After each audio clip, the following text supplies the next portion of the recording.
श्रीनाथ जी गुरु जी को अलग आदेश, माँ भगवती को अलग आदेश, रांची वाले भैरव बाबा को अलग आदेश, आप सभी को आदेश आदेश।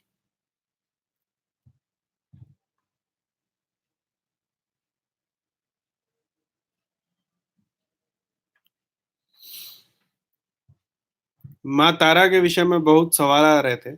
मैंने बोला कि एक बार आप लोगों को पूरा कथा माँ तारा का और जो साधना विधि है उसमें अनंत काल से क्या चला आ रहा है वो आपको बता दूं, जिसमें कौन से माले का प्रयोग होता है, किस तरीके का आसन होता है माँ भगवती का, तारापीठ में स्थान है या बिहार में स्थान है। ये सारे विषयों पे मैंने सोचा एक लाइव करूं आज। जुड़ जाइए सभी, उसके बाद करता हूँ।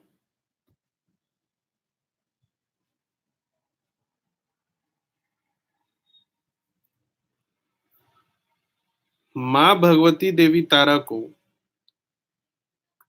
तारापीठ में साधना करते हुए बहुत सारे साधकों ने देखा, लेकिन जो पहला श्रेय जाता है वो जाता है वशिष्ठ मुनि को।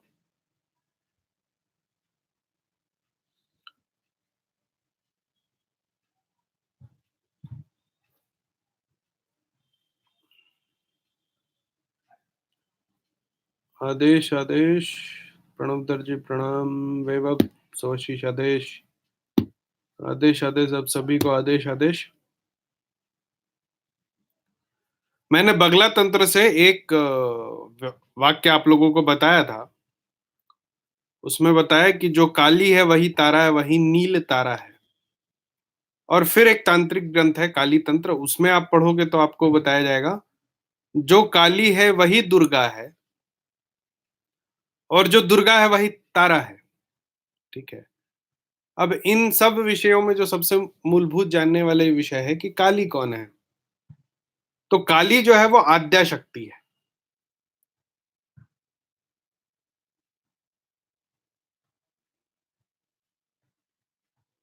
आद्या शक्ति यानी आदि शक्ति, महामाया।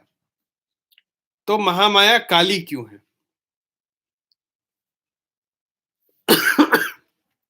रूप बताया गया महामाया आद्या शक्ति का कि वो श्यामल है।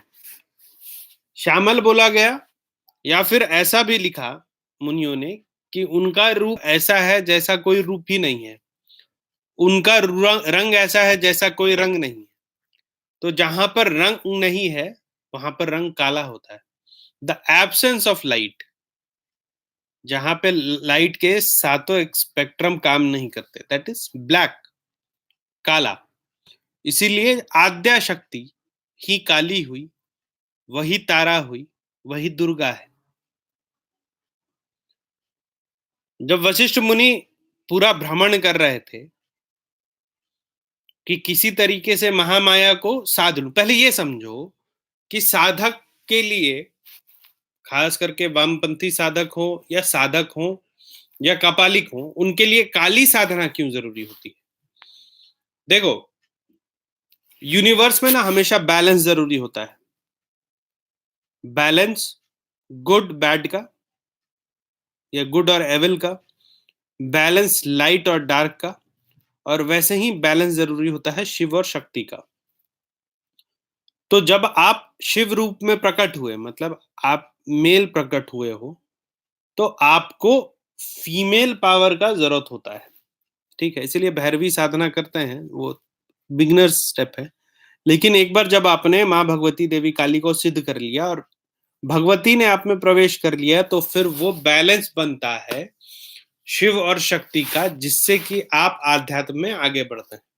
इसीलिए भैरवी या माँ काली की साधना आवश्यक होती है। इसीलिए कोई भी साधक भैरवी साधना, तारा साधना, माँ भैरवी साधना, माँ काली साधना, माँ तारा साधना, ये माँ दुर्गा की साधना करता है, ताकि जो नेगेटिव आयंस है, जो कि आयंस बोला है मैंने, एनर्जी नहीं बोला, ध्यान रखना, जो फीमेल एनर्जी है वो उसके साथ आ जाए और मैस्कुलिन और फेमिनिन एनर्जी दोनों बराबर हो जाए। तो वशिष्ठ मुनि इसी नेगेटिव नहीं, इसी फीमेल एनर्जी को ढूंढने के लिए निकले। शिव के पास पहुंचे। शिव जी ने बताया कि आप कामाख्या में जाकर के माँ भगवती की साधना करो और माँ भगवती का तारा साधना करो। कामाख्या में वशिष्ठ मुनि ने साधना करा और माँ भगवती देवी तारा को प्रकाश पुंज के रूप में उन्होंने देखा। उसके बाद वो उनको लेके बिहार आ गए, यहाँ पर अपने आश्रम में रखा, जहाँ आज भी उनका स्थान है। और यहाँ पर माँ भगवती वचनबद्ध किया था कि तुम्हारे अलावा किसी को नहीं पता चलना चाहिए कि मैंने अवतार ले लिया है। लेकिन वशिष्ठ मुनि ने, जैसे मैंने पहले भी इस कथा में आप लोगों को बताया है, कि अपनी पत्नी को बता दिया कि तारा सिद्ध हो गई है, और तारा नाराज होकर के मसानी हो गई और तारा पीठ में जाकर बैठ गई। ये एक वर्जन है स्टोरी का। नाथ संप्रदाय का बहुत सारा जो अंश है वो आपको तिब्बतन रिलीजन में मिल जाएगा। मतलब जिसको गौतम बुद्ध क्या थे? बुद्ध मुनि थे, सनातनी थे, लेकिन उनके अनुयायियों ने एक अलग धर्म खड़ा कर दिया। बुद्ध ने कोई धर्म नहीं दिया था भारत को। बुद्ध ने स्पिरिचुअलिटी का एक मार्ग दिखाया था। बुद्ध ने सिखाया था कि तंत्र मंत्र और यंत्र के प्रयोग से कैसे शून्य की प्राप्ति होती है। उनके शिष्यों ने इसको एक धर्म बना दिया, इसीलिए सिद्ध बुद्ध कहते हैं। ठीक है, सिद्ध हुए थे गौतम बुद्ध। तो जब कामाख्या में इन्होंने बहुत दिन साधना किया और इनको देवी के दर्शन नहीं हुए, तो फिर ये इन्होंने तारा माँ के मंत्र को किलित कर दिया। माँ भगवती देवी तारा उस समय उन्होंने आकाशवाणी करके कहा कि आप बुद्ध मुनि के पास चले जाओ और बुद्ध मुनि आपको मेरी साधना का जो तरीका है, असली तरीका, वो बताएंगे।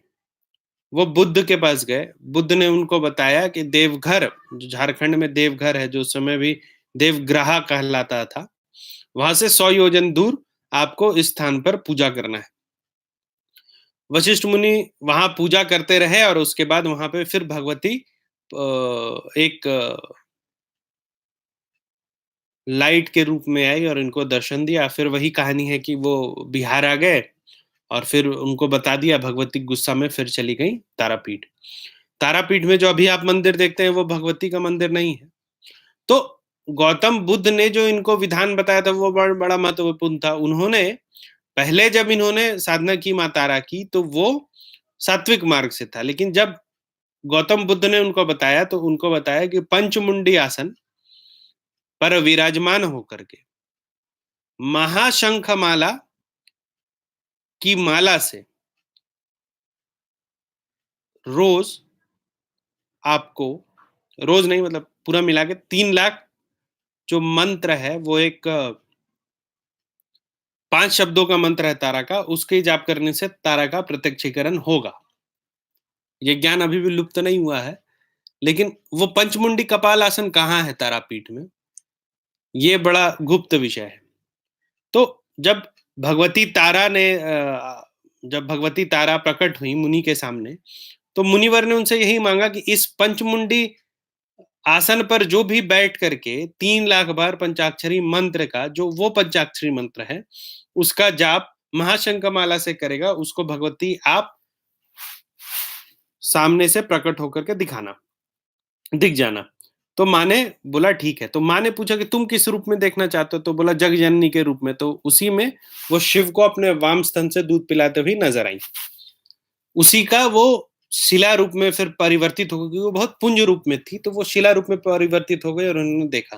कालांतर में ये मूर्ति अंदर धस गई। माँ तारा के किसी और साधक को फिर स्वप्न आया और माँ तारा की ये मूर्ति बाहर निकली, और उसके बाद आज हम लोग वहीं पे मंदिर की पूजा करते हैं। अब आता है दूसरे मंदिर पे।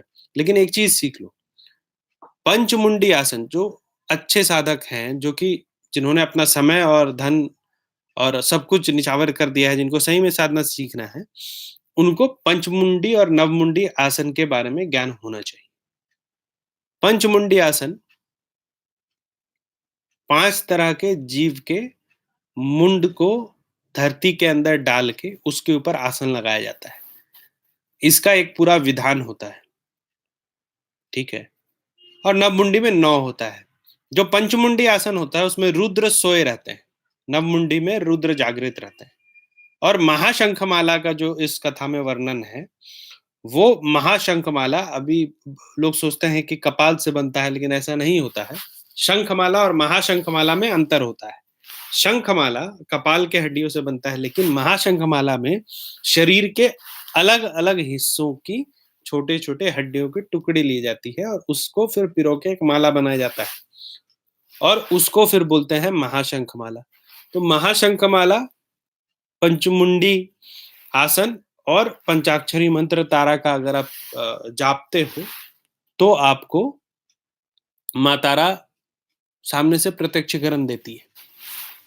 मैं बहुत कुछ क्लियर नहीं बता सकता हूँ क्योंकि साधकों का विषय है और जो साधक है वो समझ रहे हैं मैं क्या बोल रहा हूँ। तो ये पंचमुंडी आसन अभी भी तारापीठ में स्थापित है।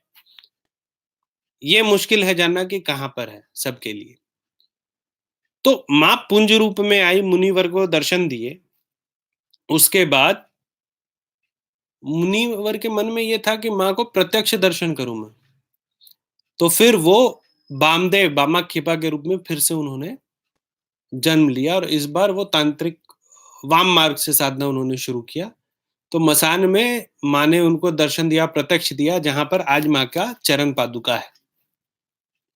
उसमें भी बहुत सारी कथाएं हैं कि किस तरीके से वो भोजन कराते थे माँ को, किस तरह से उनको पंडित भगा देते थे क्योंकि वो पूर्ण रूप से अवघड़ थे, किस तरह से माँ ने एक बच्ची का ग्रास किया, उसके बाद उनका मुख लाल हो गया।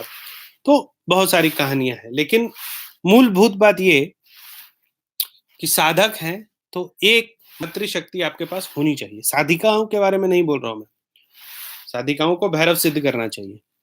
साधकों को एक मातृ रूप में भगवती को सिद्ध करना चाहिए, ताकि आपका जो शिव शक्ति का स्वरूप है वो पूर्ण हो जाए। ठीक है। भैरव तंत्र में जो भैरव जी ने भैरवी जी को जो पूरी साधनाएं बताए, उसमें इस पूरे विषय पे उन्होंने बहुत वृहत वर्णन किया, जो मैं कल परसों के लाइव में भी बता रहा था कि ब्रह्मचर्य का पालन करना है तंत्र में, तो एक नारी सदा ब्रह्मचारी का मंत्र है। मतलब आपके पास एक पत्नी हो या एक भैरवी हो, क्योंकि जब आपने देखा कि पूरे विधान में कहीं भी मैंने ये नहीं बताया कि स्त्रियों को क्या करना चाहिए। जब आप किसी को भैरवी बनाते हैं, वो आपकी पत्नी हो या भैरवी हो, तो आपकी आधी शक्ति उसमें चली जाती है। इसीलिए नाली में शक्तियों को ना डालें, स्थान पर डालें। ठीक है। तो तारा का पंचाक्षरी मंत्र, उससे ही सिद्ध होगी तारा। तो ये 3 कहानियां देखो, हर कहानी का जो हर एक कथा है हमारे तंत्र में, उसका 2 वर्जन मिलता है। एक हमारे यहाँ का वर्जन मिलता है और एक मिलता है जो बुद्ध के चेलों ने जो उनका अपना वर्जन बनाया। जैसे देखो, जैसे हमारे कहानी में जो हम लोग जानते हैं उसमें वशिष्ठ मुनि ने अपने तपोबल से उनको तारा को लाया था, लेकिन नाथ कहें या फिर आप उनको तिब्बतन कह लें, इन लोगों के हिसाब से वो बुद्ध मुनि के पास गए थे। उन्होंने फिर उसको और आगे बढ़ा दिया है कि गौतम बुद्ध के पास गए थे। तो खैर इन सब में हम लोग को नहीं पढ़ना है, पढ़ना इस विषय में है कि पूरी कथा का मूलभूत क्या है। मूलभूत ये है कि पंचमुंडी आसन, महाशंखमाला, पंचाक्षरी मंत्र, ये आपको अगर मिल जाए तो आपको तारा दर्शन देंगी। लेकिन इससे पहले इस कथा में एक विषय और था कि उन्होंने कामाख्या में 7 साल तारा की साधना की थी। मतलब कि आप सीधे अगर पंचमुंडी आसन पर एक महाशंखमाला लेके बैठ जाओगे तो साधना नहीं होगी। अभी क्या है कि हम लोग खोजते हैं कि गुरुजी एक साधना बता दो, 10 दिन की, 9 दिन में उसमें प्रत्यक्षीकरण हो जाए। क्या कर लो ऐसा प्रत्यक्षीकरण करके? सिद्ध कर लो एक शक्ति को। और दूसरा विषय हमने सीखा कि घोर और अघोर दोनों है तारा। घोर में दर्शन दिया शक्ति पुंज के रूप में, और मसानी तारा ने दर्शन दिया जब वाम मार्गी बाबा बामा खेपाए। बामा खेपा का वाम मार्गी, लेकिन पूर्ण रूप से भक्ति मार्ग पे। और सात्विक थे मुनिवर और उन्होंने पूजा किया तांत्रिक विधि से। तो जितना कॉम्प्लिकेशन है सब हटा करके अगर माँ भगवती का ध्यान करो और जो जिस तरीके का साधना आता है वो साधना जब आप करोगे तो आपको प्रत्यक्षीकरण होगा। लेकिन ये है कि गुरु मंत्र करना है, तो गुरु मंत्र आपको मिल गया, आप बोलते हो कितने दिन करना है गुरु मंत्र गुरुजी? तो गुरुजी बताते हैं कि आप 1000 मतलब 10 माला कर लो, 21 दिन तक उसके बाद पूर्णाहुति करना। हमारे गुरुजी ने बोला 7 साल। 7 साल सिर्फ गुरु मंत्र करना है, कुछ और नहीं करना। तो जब आप एक टक किसी शक्ति पर ध्यान केंद्रित करके साधना करोगे, तो ही शक्ति सिद्ध होती है। सब सिद्ध गोरक्ष और सिद्ध कानिफनाथ नहीं है कि चाहा गया और सिद्धियां मतलब हाथ जोड़ के आपके सामने खड़ी हो गई। तो आज से इस कथा से आप लोग एक चीज सीखो कि इतने बड़े तपस्वी मुनि को भी 2 जन्म लेना पड़ा एक शक्ति को सिद्ध करने के लिए, एक शक्ति को देखने के लिए। आज से तारा की साधना करो, काली की साधना करो, नील तारा की साधना करो, कामाख्या की साधना करो, जिसकी भी तुम साधना करो, आज से एक भगवती पकड़ो और उसका आजीवन जप करो। दूसरी साधना की तरफ मत भागो। समझ रहे हैं आप? वो एक ही शक्ति आपका बेड़ा पार करने के लिए सक्षम है। हाँ, देखने के लिए, आजमाइश के लिए छोटी-छोटी साधनाएँ करो और जो भी शक्ति प्रत्यक्ष हो जाए उसको फिर छोड़ते जाओ। चलो अब एक बार ये लाइव चैट में देख लेते हैं, क्या कोई सवाल है इससे रिलेटेड? परमहंस ने भी दुर्गा माँ को दर्शन किया था।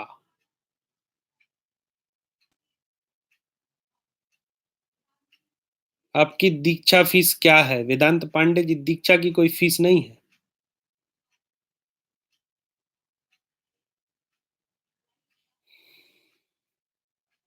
आदेश आदेश गायत्री सबसे बड़ी है।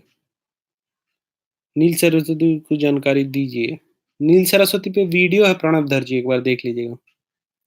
ये वेदांत पांडे जी, आप करने क्या आए हैं? काली रूप है गायत्री के, सभी देवी गायत्री से बनी है। बहुत बधाई आपको कि सभी देवी गायत्री से बनी है। गायत्री पे मेरा बना हुआ वीडियो देखिए, आपसे ज्यादा ही जानकारी होगी उसमें।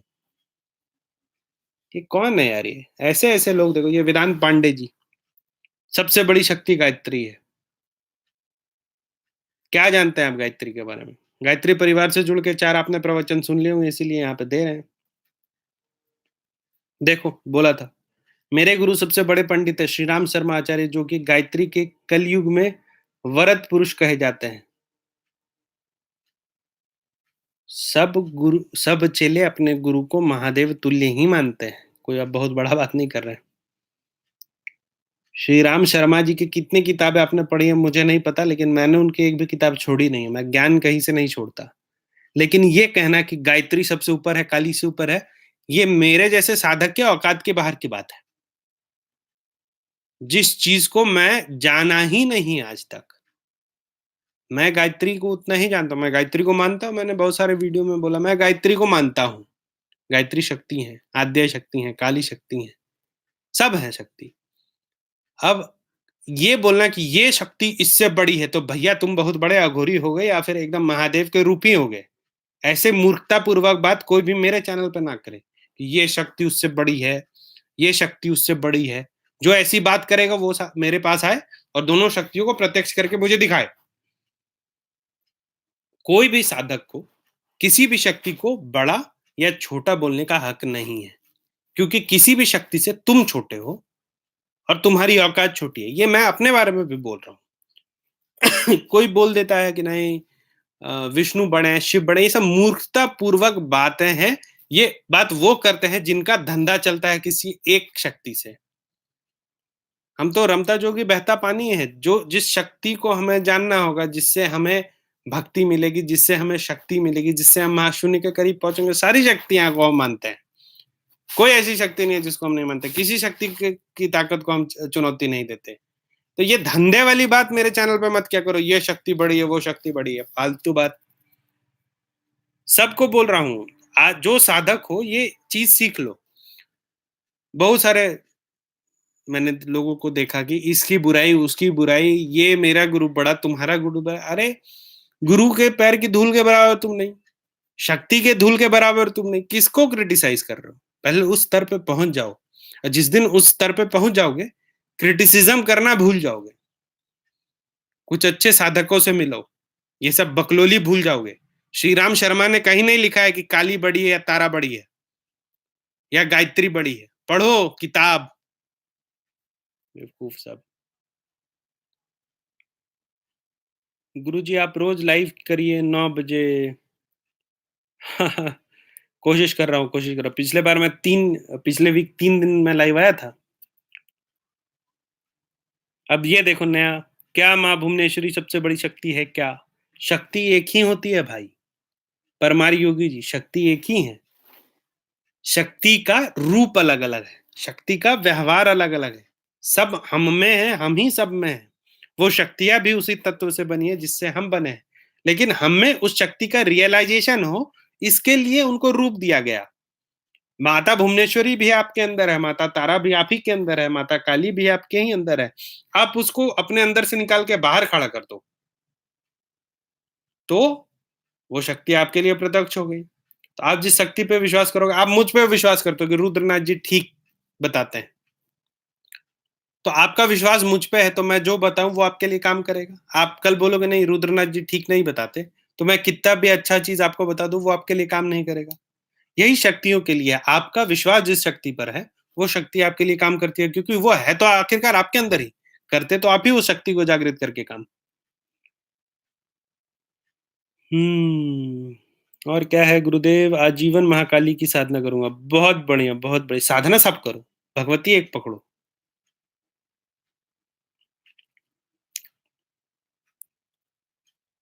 अंग्रेजी मेरी जॉब नहीं लग। देखो गौरव शर्मा, जॉब नहीं लग रही है तो एक व्हाट्सअप करना, मुझे देखता हूँ तुम्हारे ग्रह जो अघोर के हिसाब से देखा जाता है उसको भी देखूंगा, और देखूंगा कि क्या कारण है कि नहीं लग रही है। ऐसे इसका एक उपाय है, तुम ये मेंशन करना कि तुम चैट में तुमने मुझसे बात करी है, मैं एक उपाय तुमको बताऊंगा, वो करना, जॉब लग जाएगी।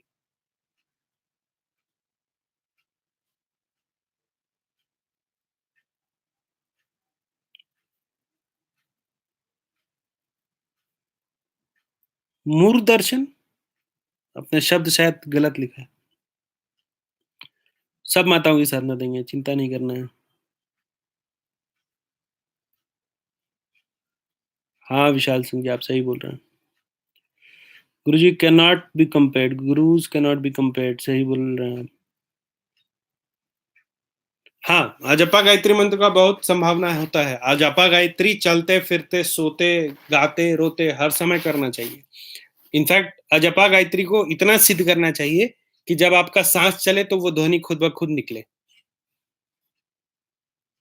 गजलक्ष्मी साधना, ठीक है बताऊंगा। ऐसे शोलापुर तेलुगु फिल्म्स में आपको एक चीज बताऊं, लक्ष्मी साधना 2-3 बहुत अच्छी मैंने दे रखी है, बहुत कारगर है। आप लोग करो, लक्ष्मी आप लोगों के पास आएगी। क्या एक शक्ति दूसरी शक्ति को शांत कर सकती है? महादेव ने काली को शांत किया था। प्रतंगरा और विपरीत प्रतंगरा का यही भाव है, लेकिन दोनों उग्र हैं। ठीक है, तो होता है ये एक शक्ति। जैसे अगर आप इसको ऐसे समझो ना, तुम टेक्निकलिटीज में ना जा करके, अगर तुम बहुत दुखी हो, तो जब तुम खुश हो जाओगे तो क्या तुम्हारा दुख कम हो जाएगा? हाँ, दुख कम हो जाएगा ना। इसी तरीके से शक्तियों का भी खेल है। माँ कमला का सात्विक साधना बताऊंगा, बताऊंगा, जरूर बताऊंगा। मैंने बोला है दीपावली से पहले साधना कुछ दूंगा। अगले महीने में लक्ष्मी साधनाओं पे विशेष जोर दूंगा। काम नहीं हो रहा, भैरव जी को पकड़िए। सागर रेडकार जी, सिद्ध है तो व्हाट्सएप पे बात कीजिएगा। आदेश आदेश भंडारी जी, जैसा किसी ने ब्लैक मैजिक किया, एक श- साथी साई को दूसरे शक्ति से उतार सकते हैं क्या? देखो जब ब्लैक मैजिक होता है ना, ब्लैक मैजिक होता क्या है ये मैंने पहले भी बताया, फिर एक बार बता देता हूँ कि आपके एनर्जी सर्कल में किसी दूसरे के एनर्जी सर्कल को भेज दिया जाता है, उसको ब्लैक मैजिक कहते हैं। इसमें शक्तियों से ज्यादा मेटाफिजिकल एनर्जी, जो ऑब्जेक्ट का एनर्जी हो, तो उसको उसको भेजा जाता है। जैसे कुछ चीजें होती हैं जो मनुष्य को प्रिय होती है, कुछ चीजें होती है जो मनुष्य को प्रिय नहीं होती है। मतलब उसमें मनुष्य अगर जाए, जैसे इलेक्ट्रोमैग्नेटिक फील्ड है, वो मनुष्य के आसपास अगर ज्यादा बढ़ जाए तो मनुष्य हमेशा डिस्टर्ब रहेगा। ठीक है, वो हमेशा पागलों की तरह सोचेगा, सुसाइडल टेंडेंसी आएगी। वो भी एक तरह का ब्लैक मैजिक होता है। तो उसको मैनिफेस्ट करके तांत्रिक छोड़ते हैं। एक ब्लैक मैजिक वो होता है जब तांत्रिक अपनी शक्ति से एक एंटिटी खड़ा कर लेते हैं। वो बहुत उच्च स्तर का है, जो मैं बोलता हूँ कि काला जादू शायद जितने तांत्रिक उसमें 1% जानते हो, वो उस श्रेणी में आता है। और उस श्रेणी में जो आएंगे तांत्रिक, वो ये काम किसी के लिए नहीं करेंगे। तो हाँ, उस शक्ति को फिर उतारा जाता है, लेकिन वो शक्ति जल्दी आप शायद, मैंने अपने जीवन में नहीं देखा अभी तक कि किसी ने इसका प्रयोग किया हो। खड़ा करते देखा है, लेकिन प्रयोग करते किसी को नहीं देखा। कोई अपनी शक्ति बर्बाद नहीं करता है किसी के लिए।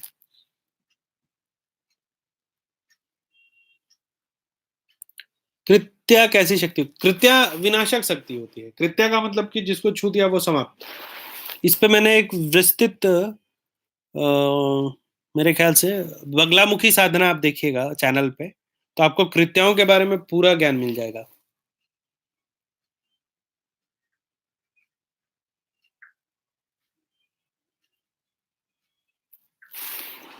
आइए आईबीपी जी, आप कुवैत से लौट के आइए तो हमारी भेंट होगी, बिल्कुल होगी।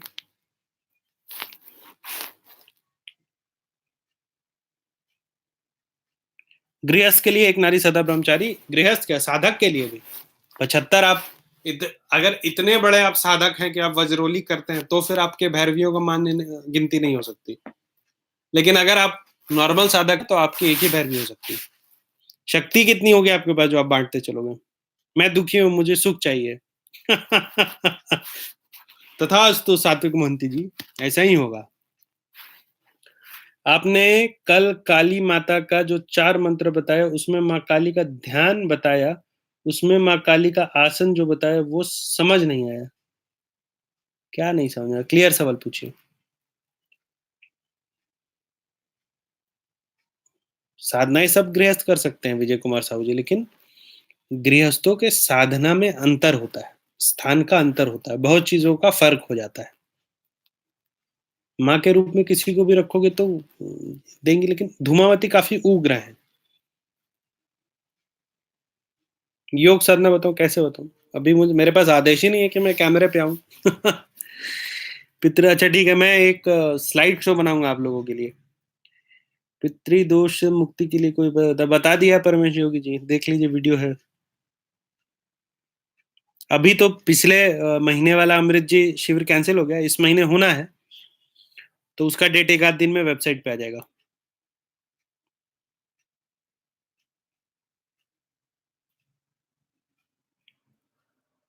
गुरु जी, आप कहते हो माला पर जाप करने से वो सिद्ध हो जाता है, तब उसको पहनना नहीं चाहिए, नहीं तो वो अपना नुकसान करती है। गुरु जी, माला को कैसे पहचाने कि वो जागृत हो गई है? ओह, माला जब जागृत होगी ना, तो उसकी शक्ति समझ में आती है। कैसे शक्ति समझ में आती है? जैसे तुम लाइव वायर को पकड़ते हो ना, जिसमें करंट हो, तो वो झटके मारता मारता है। कोई गर्म चीज को छू लो तो वो गर्मी अपना बताता है। वैसे ही जो माला है, वो अगर सिद्ध हो जाए ना, तो उसको पहनने के बाद आपको उसका आभास होने लगता है। 2 बजे उठते हो, देखो, 2 बजे अगर रात में अगर रोज उठ रहे हो, उसका 2 कारण होता है। पहला कारण जान लो, ये मेडिकल कंडीशन है। एक बार फुल बॉडी चेकअप कराओ आशु शर्मा। आपको स्टोमक रिलेटेड कुछ प्रॉब्लम हो सकता है, इसीलिए ये बॉडी क्लॉक है जो कि काम करता है।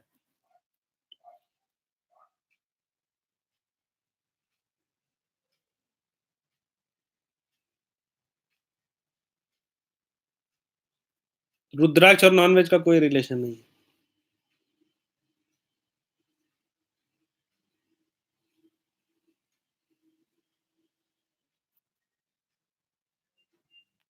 ये पहले समझ लेना है कि देवेंद्र जी की वो जो आपको शक्ति पाठ गुरु द्वारा मिला है, वो गुरु ने ही दिया है, या कोई निम्न स्तर की डाकनी शाकनी या भूतपली जो जानता है आप साधना करते हैं, वो आपके सपने में आके आपको गुमराह कर रहा है। तो जो मंत्र मिला उस पर पहले रिसर्च करो कि ये मंत्र किस चीज का है।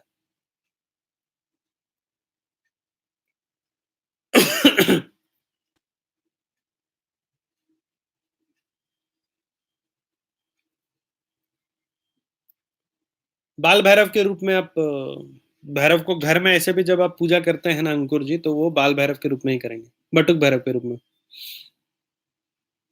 हाँ, माला के ऊर्जा को आप विभिन्न रूप में इस्तेमाल कर सकते हैं।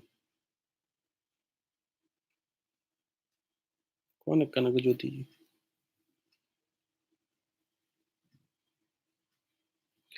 ठीक है, चलो आधा घंटा हो गया, मुझे भी काम-धाम है। फिर मैं आप लोगों से जुड़ूँगा, आप सभी को आदेश, आदेश, अलग आदेश।